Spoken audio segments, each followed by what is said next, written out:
Hi ladies, good morning. It is Sarah Shipton from Scrapbooking with Sarah here today.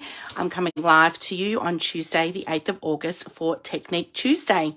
And today I'm going to be sharing the products from the Memory Lane collection, which is currently on sale. And the technique I'm going to be sharing with you today is first and second generation stamping. Now, you'll have to excuse me. I sound a little bit nasally. I'm still crook. Would you believe my yucky virus turned into a chest infection? So I'm finally on antibiotics and starting to get better. Thank you for your patience with me. Let's hope I don't go into a coughing fit on today's live video. Okay, so let's get right into it. Now, with the Memory Lane collection, that is currently on sale today. So or this month, I should say, not just today. The weekly challenge that I posted yesterday in our Facebook group has actually been created using the leftovers from that kit. So if you have purchased or are intending to purchase the Memory Lane bundle, these are my leftovers. You'll get a stamp set if you wish to get the bundle with the stamp set. And there's also a free guide on my website as well that you can download. So I will post the link in the comments to the free guide. So there are 4 layouts in the free guide. There's a single page layout and 3 double page layouts. I've only created the 3 double page layouts. I didn't do the single page one. And then with my leftovers, that's how I've been able to create this week's challenge, which I'm going to share with you in just a moment. So I'm going to touch on the 3 double page layouts first of all. I will take photos and post them in the Facebook group. I'm trying something different today for our Technique Tuesday as well, and I've got my camera turned on the side, so I hope this is reflected in the video when I post it in our Facebook group, and that way you can see the layouts a little bit better. Okay, so in terms of the first layout with the Memory Lane collection, a couple of techniques that we've done here. You can just see very faintly where you can see the blending of the blending brush on the White Daisy cardstock. Now, I taught this technique in our Technique Tuesday class last week, but just to recap, it's your blending brush with your ink pad, and all you are doing here is you are dabbing your blending brush into your ink pad, and then you are just blending that ink colour onto your cardstock. So you can see that we've done that there in that top left-hand corner, and it will take a little bit of time to build the colour onto your cardstock to get the desired effect, and you can see we've done just a very faint blend in this top left-hand corner here, and we've also stamped some of the love hearts onto the page there as well. So these particular photos were perfect for, this was my friend Shaz who lost her battle to breast cancer a year ago. At the beginning of this year in March, we had a memorial for her on the Esplanade at Glenelg North. There is a chair. We gathered to pop her ashes in the ocean, and we all had to wear yellow to the event. This was her memorial of her 1 year of passing. And so I chose to use these photos on this particular layout because the yellow is really bright. Everyone had either something floral or yellow in memory of her. This page I've taken out of the page protector, so you can see that there without the glare. But this one here, I've actually got a flip flap on top of the protector. So just to share that with you there, I've got my journaling box up the top, and I've journaled about the importance of this particular event and why we've gathered here today. And then underneath that, I've got a photo with a flip flap over the top there. So that was layout number 1 from Memory Lane. This is layout 2. We have not done any blending on this particular layout, but we have used the wood grain flowers. So if you purchase the bundle, excuse me, if you purchase the bundle that's got the wood grain flowers in it, you will get a pack of these die cuts in there. I love these particular embellishments because they are flat, so then you don't end up with lumpy bumpies in your scrapbooking albums. So you just punch out the wood grain flowers and you can stick them on with just your normal adhesive, or you can use the glue dots as well. So this particular layout, we've also stamped the word love, so you'll get that particular sentiment in your stamp set here. So we've stamped that in sapphire ink, and then I've just fussy cut that out, and then I've popped that over the top of my sticker title there with some 3D foam tape. And then to do the journaling box here, we've also stamped so much fun. So you've got the sentiments so much and then fun in your stamp set. So we've stamped that there in sapphire ink, and then I've created my journal box there. Now to do my journal boxes, I like to use my T-square ruler. So I'm going to demonstrate how you would use the T-square ruler in just a moment. But when I rule my journal boxes, I pop my journal box over the top of my Versamat. So this would be my white daisy cardstock over the top of my journal mat. And then I rule my journal lines at 1/4 of an inch. I like the T-square ruler because you can see it's longer than 12 inches here. So I line that up with the inches on either side of the mat, and then I've used my sapphire navy Le Pen to rule those journal lines. I've used this particular colour pen because I thought that it worked really well with the colour palette of Memory Lane. So these photos are from a friend's 40th birthday. I think the colours worked really well with the beautiful pastels and the florals and the girls' dresses. And we've got the navy blue in the umbrellas there as well. So that's the second layout for that collection. And then the third layout here, another double page spread. Have I got this around the right way? No, I have not. Okay, so this is the third layout here. And the artistic technique that we did on this one was with your stamp set, you've got a house stamp and a tree stamp.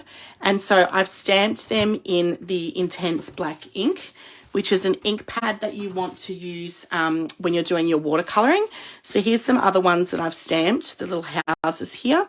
So we've stamped them in the intense black ink, and then we've used the watercolour pencils to colour them in.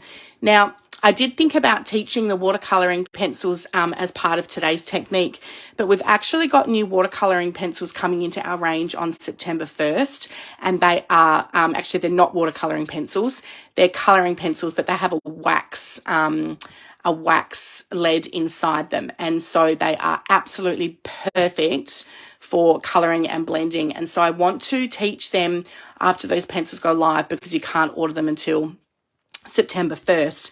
So I have used my old watercolouring pencils to colour the house and the tree here. And so this particular layout here, I used for photos of Kayla the day that she put her sold sign on her house. And the only extra technique I've done here is using the wood grain letters. Now, you're not going to get these with the Memory Lane bundle, but you can buy them separately. And I had these already left over. They're still part of our range, but they're a wood grain alphabet die cut. Again, they're thin, so when you pop them on your layout, they're not super bumpy. What I've done here is I've just cut out some 1-inch circles using my circle thin cuts. I've popped them on my layout with some 3D foam tape. I have sponged around the outside of those circles with the coordinating ink just to give that a little bit of an ombre look, and then I've put my letters on top of the title there. And so I'm really happy with how this particular layout has turned out. Now, I had extra photos from this particular day when she was putting the sold sticker on, and so this particular product through the middle here is what we call a Pocket Plus memory protector. These come in a number of different designs that you can use for your scrapbooking, but you'll see that there are some holes here through the gusset of the pocket, and this is so it can go into your scrapbook album. So you would put your scrapbook layout into a memory protector. Let's do that. Now I've got my memory protector here. I'm going to pop this back into the layout. I just take them out of the memory protectors when I'm doing the videos because otherwise it gives a little bit of a glare from the light there. So you can see here I've got my gusset, and this is where my album, my memory protector goes into my album. So whether you are using a D-ring album or a post-bound album, and even if you're still using some of the old CM albums or cover sets that you might have had in stash, we do also sell memory protectors that are designed for a strap side load album as well, okay?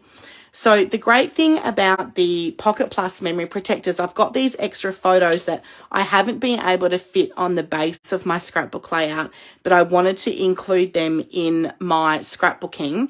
So as I mentioned, these come in a number of different styles and designs. This one you can see here, I've got room for 4 3x4-inch photos in the landscape, and you can turn this over like so, and you can get extra photos in here as well. So I've actually ended up with 8 extra photos in this pocket, and this then sits in my album in between those two layouts. So it turns like a page when it's in your album. Now, the thing I love about the 3x4-inch Pocket Plus protectors, you can see here that this was a 4x6-inch photo, and I've just cut the 4x6-inch photo in half through here and slid that in next to each other so it still looks like a portrait photo, which is pretty clever, I think, if I do say so myself. So a really great way to get extra photos onto your layout if they don't fit on the base page of your layout. So that's the 3 layouts for the Memory Lane collection. It is an exclusive promotion that's only running until the end of this month. There is a scrapbooking guide and a card making guide that you can download for free on my website, and I will pop the link to the Memory Lane collection in the comments after I post this video.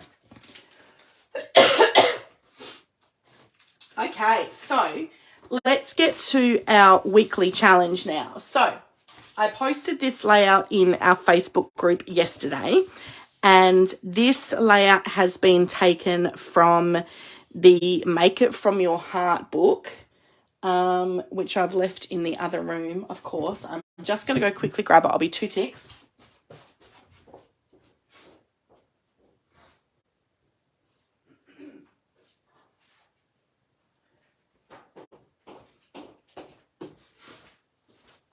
Okay, so this is our Make It From Your Heart book. This is a how-to pattern book. It's volume 3. We do have a new how-to pattern book coming out on the 1st of September, which will be volume 6. So we have had a couple of volumes in between this one. But I love this particular how-to pattern book because it has the patterns in here. You can pick a pattern that you like and use any of your scrap papers that you've got at home in your stash, which is the whole purpose of these weekly challenges, for you to scrap your stash, and then you're also getting introduced to current product that we've got available as well. You might have a certain number of photos. For example, this is a 5-photo layout. So you might have a certain number of photos from an event that you want to scrapbook. So you can go through the how-to pattern book, find a 5-photo layout, and you can use that one there. So the weekly challenge that we are doing is on page 8 if you've got this volume book. If you haven't got it, I will post a link in the comments to this particular book on my website. We are doing pattern number 2. So I have put the pattern instructions in our Facebook group and also the completed layout as well. So you can see that that's the pattern there, and this is my layout that has actually come to life. So because of copyright issues, I can't actually take a photo of the pattern to put into our Facebook group. So I have put the instructions in there, and I've pinned that as a featured post in our Facebook group. So I've got my base pages here, which are just White Daisy. And we've got some pattern paper here. We've got some pattern paper here as well. You've got zip strips through here.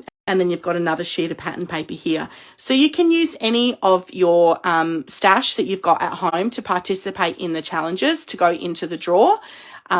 If you've got the Memory Lane collection, we have had this on sale already for a few weeks now, and I know some of you have already invested in it. So if you use the Memory Lane collection, you will get a bonus ticket into the draw. The idea is that I am also showing you how to use your scraps from this collection, because this is what you've got left over after you create the 3 layouts that I've just shared with you before, using the free guide. So you can see here I have used the ABC a wood grain alphabet again, just for the title. This was photos from the day that she moved, and I loved this. This is actually a photo that we took on the very first day that we moved into our family home. And then this was our photo that we took on the day that she moved out of that family home. So I did a little side by side. I thought that was pretty cool. Now your cardstock here, girls, like I put in the comments, this space here was actually designed for a 4x6 inch photo, but because I wanted to incorporate these two side-by-side photos onto the layout, I've cut my photos at 3 3/4 by 2 3/4, and then the photo mat is 4x6. So if you have a 4x6 inch photo that you want to use on your layout, you are going to need to cut your photo mat at 4 1/4 by 6 1/4. On this side here, you've got 3 by 3 inch photos. So I've got 3 by 3 inch photos, and you're going to create a square in the middle of the layout. And so with your first photo, you're going to have that 1 inches in and 1 inch down from your pattern paper. How I love to do this with my Versamat is that when I'm creating, I've got my base page on here, and this is where your T-square ruler is going to come in really handy. So there's 2 components to the ruler. You've got this long edge and then this shorter edge. And what I'm doing is I am working out where my 1 inch in and also 1 inch out is. So if I bring that to there. Oh, hang on, I've got this around the wrong way. Okay, so 1 inch out and then 1 inch down will get me. Oh, I've got it the wrong way around again. My brain is not thinking this morning. I've only had 1 coffee, girls. Okay. So what we're doing here is we're lining up the smaller part of the ruler with your 1 inch at the top and then the 1 inch here at the bottom as well. And that's going to get you, the 1 inch at the bottom here and the 1 inch out here as well. And that's how you end up with where you want your photo, your first photo placement to go. Once you've got that first photo placement in place, you can then build your other photos around here as well.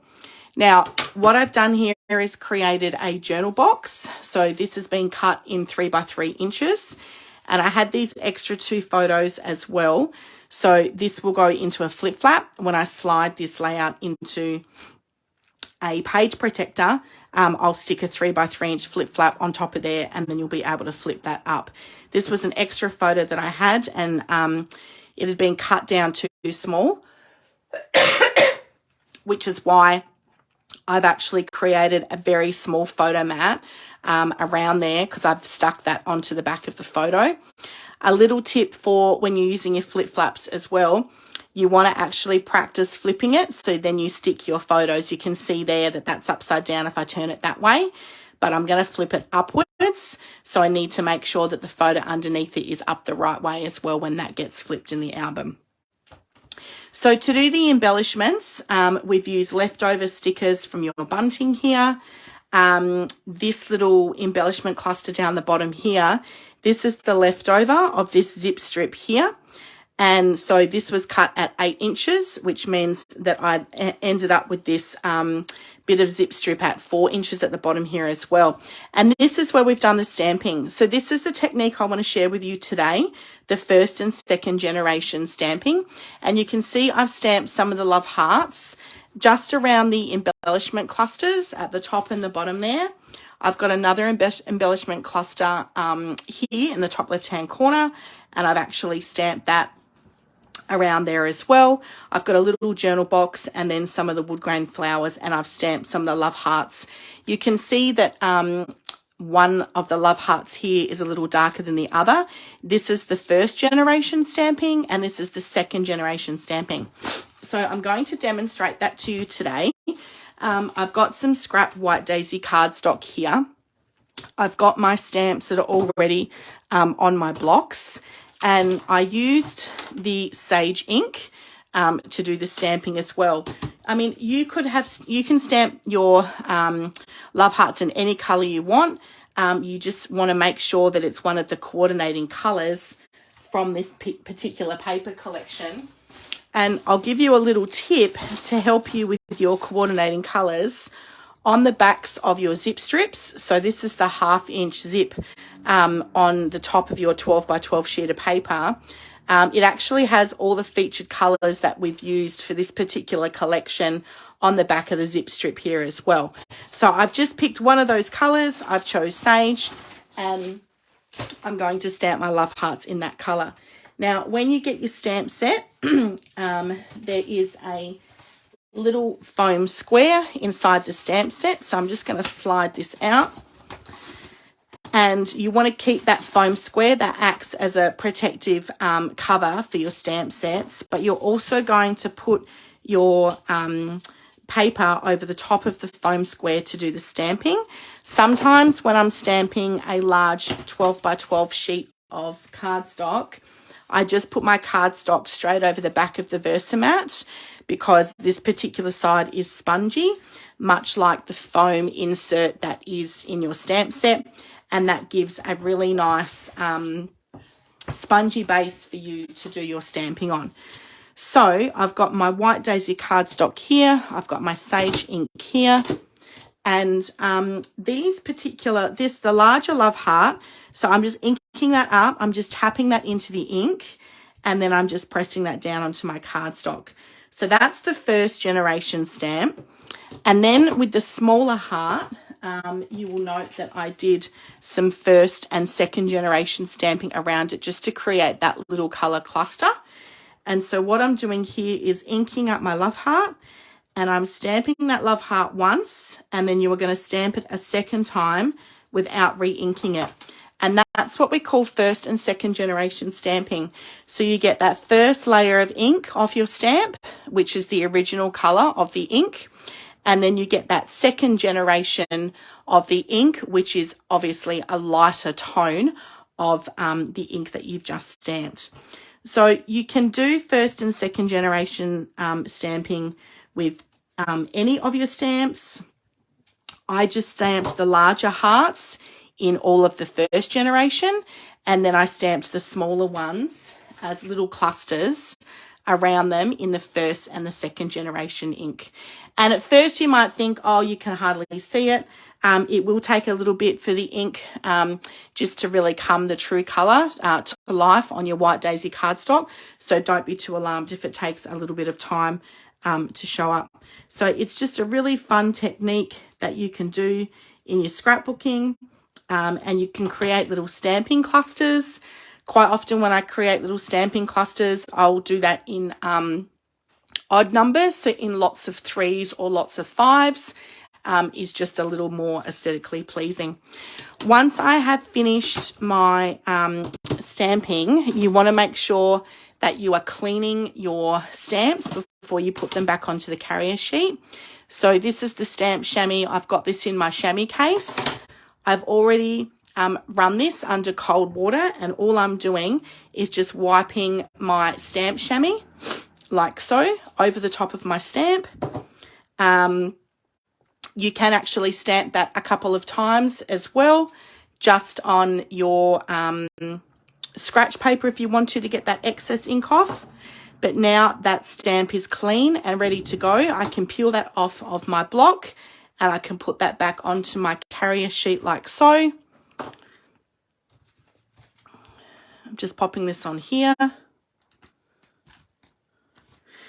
And then popping the foam square over the top of my stamp set, and I'm sliding that back into its carrier case like so. So it's all ready and good to go. You can see where I've used the house stamp and the flower stamp. The stamp, once it's been inked up, it will look like it's stained. It doesn't lessen the use of the stamp. It doesn't ruin the stamp in any way. It is natural for them to become discoloured like that once you stamp. When I'm finished with my stamp chamois, I just pop it back into its carrier case. And the case is open to help that breathe, so that will dry out and go hard like a chamois. When I need to use it again, I can just run that under some water there. And then my layout for the stamping is done. That's going to have my flip-flap over the top there. And then the other thing I wanted to share with you is I've also used a Pocket Plus memory protector with this layout as well. So I mentioned these come in lots of different designs. This particular design has retired from the range. This would fit 2 portrait photos, 4x6 photos. So again, that will go into the middle of my album and turn like a page in the album. They have retired this size, so you won't find this one on my website anymore. But a little tip for you that I just shared with the other layout, I'm just finding it here. If you've got a portrait photo that you want to put into a memory protector, you can use this size here, the 3x4 one, and as I showed you before, just trim it at the 3 mark, and you can put the top of the photo in here and the bottom of the photo in there. So that's a fun little tip for that size memory protector. I hope you've enjoyed today's Technique Tuesday class and learned some fun tips for your stamping, girls. I'll pop the links to the memory lane guides and collection in the comments below. If there's anything you would like me to specifically teach on our Technique Tuesday classes, feel free to pop it in the comments. Have a great day, and I look forward to seeing your creations that you do for this week's challenge. Thanks, ladies.